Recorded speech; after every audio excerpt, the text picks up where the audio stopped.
ঘরের light off করে দিন, দরজা বন্ধ করে নাও। একা থাকলে আর একজনকে সাথে নিয়ে নাও, কারণ আজ যেটা আপনারা শুনতে যাচ্ছেন তা কোনো ভূত বা পিশাচ নয়, বরং এটা তার থেকেও ভয়ানক কিছু শুরু হচ্ছে বিছানার নিচে। কারা ওরা? রাত ৩:৩৩। ঘুম ভাঙল রুদ্রর, কারণ কেউ তার বিছানার নিচে ধীরে ধীরে ফিসফিস করছিল। ওকে বলিস না, ও জেগে গেছে। রুদ্র চোখ খুলে কিছুক্ষণ চুপ করে রইল। ঘর অন্ধকার, শুধু জানলার বাইরে বিদ্যুতের আলো মাঝে মাঝে ঘরটাকে নীল করে দিচ্ছিল। সে ভাবল স্বপ্ন দেখছে, তারপর আবার চুপ। ও শুনতে পাচ্ছে। এবার গলাটা একটার না অনেকগুলো, বিছানার ঠিক নিচে। রুদ্র ধীরে ধীরে উঠে বসল। তার বুকের ভেতর ধকধক করছে। সে নিচে তাকাতে যাবে, ঠিক তখনই তার ফোনে একটা কল এলো। স্ক্রিনে লেখা MA। রুদ্র শরীর জমে গেল, কারণ তার মা পাশের ঘরেই ঘুমাচ্ছে। কাপা হাতে কলটা রিসিভ করল সে।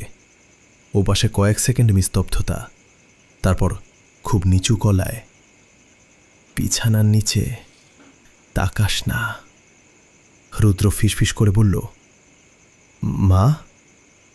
ও পাশে এবার কান্নার শব্দ। ওরা আমাকে দেখে ফেলেছে। হঠাৎ পাশের ঘর থেকে দরজা খোলার আওয়াজ এলো। রুদ্র ফোন কানে নিয়ে দরজার দিকে তাকালো।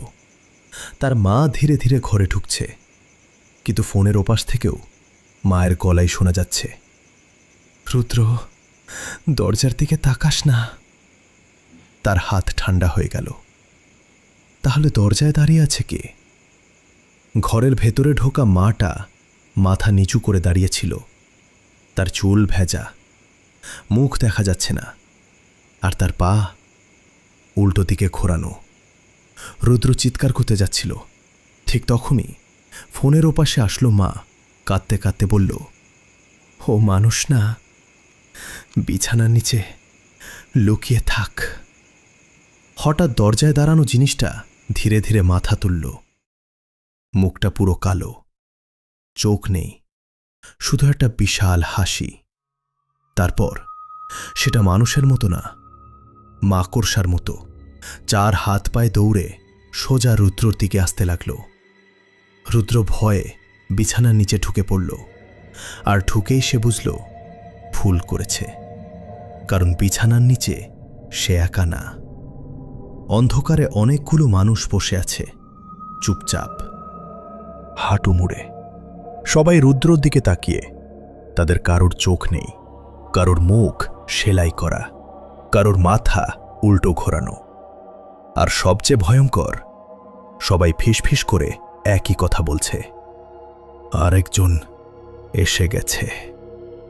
রুদ্র পিছিয়ে যেতে লাগল, কিন্তু বিছানার নিচের জায়গাটা শেষ হচ্ছিল না, বরং আরও গভীর হচ্ছিল, আরও অন্ধকার, যেন পুরো একটা পৃথিবী আছে নিচে। হঠাৎ তার পেছনে ঠান্ডা নিঃশ্বাস পড়ল।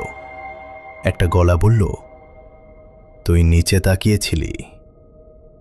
রুদ্র ধীরে ধীরে পিছনে তাকালো, আর তারপর সে নিজের মুখটাই দেখতে পেল। একদম নিজের মতো দেখতে একটা জিনিস অন্ধকারে বসে হাসছে।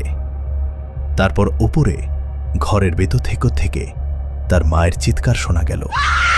1 সেকেন্ড, 2 সেকেন্ড, তারপর সব চুপ। শুধু অন্ধকারে শত শত গলা একসাথে বলল, এবার তোর পালা।